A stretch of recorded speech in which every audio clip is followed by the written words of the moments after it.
caution tape cordoned off an area in Cacao Babonneau, where the latest episodic bout of gun violence erupted.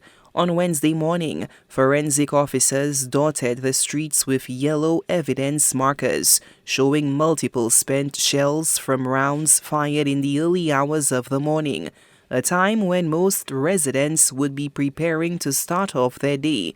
One man was already being rushed to hospital, fighting for his life after being hit by a bullet.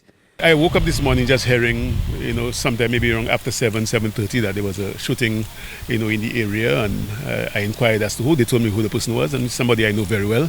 So I heard he was just out there waiting for a bus, maybe to head to work, and kind of like a drive-by shooting. Somebody passed or some persons and fired a shot. I have not heard too much, but I just heard that he was just standing, a vehicle passed or whatever, and he was shot. Concerned resident Gregory Dixon, born and raised in the community of Babonneau, voiced his mounting frustration over the alarming surge in violent incidents. Well, of course, not just the community, the entire country, but more so, for our peaceful community.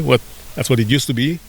Live here all of my life, and what's happening now with the young people and regular shootings and whatnot is really cause for concern. But like I said, I'm pretty much concerned about what's happening in the entire nation of St. Lucia, what used to be referred to as the Helen of the West. Blood spatter on the cold concrete and cracked pavement depicted a violent tale of brutality.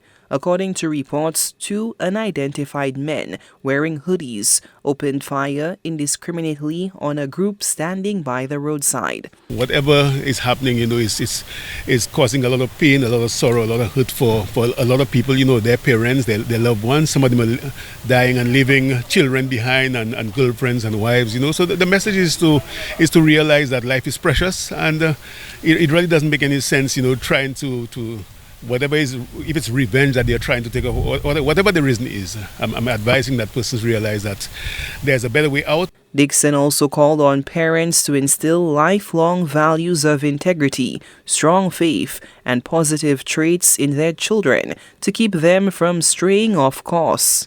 To all parents and guardians and loved ones is try to encourage our children, our young people, to live a good life, to recognize that there's a God, and that whatever the problem is, you can talk to him, you can call upon him, because of course, without God in our lives, we realize what the result can be. And I think these are lessons for everybody in St. Lucia, that there is a supreme being, and no matter how much we invest in terms of money and time into trying to solve crime and trying to prevent those things, unless people realize that there's a higher authority that they have to turn to or answer to, then I rather suspect that those killings, those shootings are going to continue. Many concerned voices across the nation are rising, urging young people to stop and reflect on the dire consequences of their reckless actions, which could ultimately lead to incarceration or even death.